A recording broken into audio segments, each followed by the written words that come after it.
geological riches when the accident happened to the Scotia. Upon my arrival in New York, several persons did me the honour of consulting me on the phenomenon in question, and I give here an extract from a carefully studied article which I published on the 30th of April. The common narwhal, or unicorn of the sea, often attains a length of 60 feet. Increase its size 5-fold or 10-fold, give it strength proportionate to its size, lengthen its destructive weapons, and you obtain the animal required. It will have the proportions determined by the officers of the Columbus, the instrument required by the perforation of the Scotia, and the power necessary to pierce the hull of the steamer. The United States was the first in the field, and in New York they made preparations for an expedition destined to pursue this narwhal. A frigate of great speed, the Abraham Lincoln, was put in commission as soon as possible. The arsenals were opened by Commander Farragut, who hastened the arming of the frigate, but, as it always happens, the moment it was decided to pursue the monster did not appear. For 2 months no one heard it spoken of. No ship met with it. It seemed as if this unicorn knew of the plots weaving around it. So when the frigate had been armed for a long campaign and provided with formidable fishing apparatus, no one could tell what course to pursue. Impatience grew apace, when, on the 3rd of July, they learned that a steamer of the line of San Francisco from California to Shanghai had seen the animal 3 weeks before in the North Pacific Ocean. The excitement caused by this news was extreme. The ship was revictualled and well stocked with coal. 3 hours before the Abraham Lincoln left Brooklyn Pier, I received a letter worded as follows. To M. Aronnax, Professor in the Museum of Paris, 5th Avenue Hotel, New York.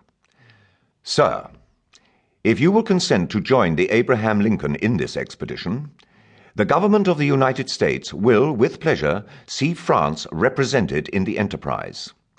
Commander Farragut has a cabin at your disposal. Very cordially yours, J.B. Hobson, Secretary of Navy. Conseil, I called, in an impatient voice. Conseil was my servant, a true, devoted Flemish boy, who had accompanied me on all my travels. I liked him, and he returned the liking well. He was phlegmatic by nature, regular from principle, zealous from habit, and, despite his name, never giving advice, even when asked for it. But Conseil had one fault.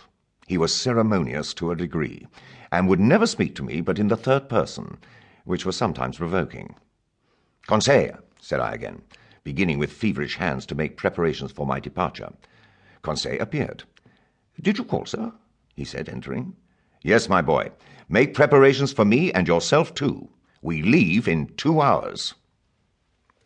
The Abraham Lincoln had been well chosen and equipped for her new destination.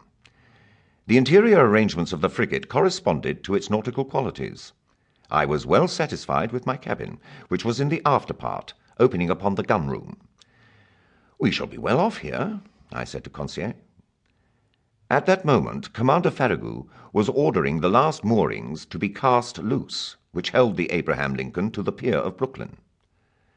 The quay of Brooklyn, and all that part of New York bordering on the East River, was crowded with spectators.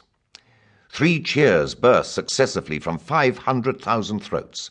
Thousands of handkerchiefs were waved above the heads of the compact mass, saluting the Abraham Lincoln until she reached the waters of the Hudson, at the point of that elongated peninsula which forms the town of New York.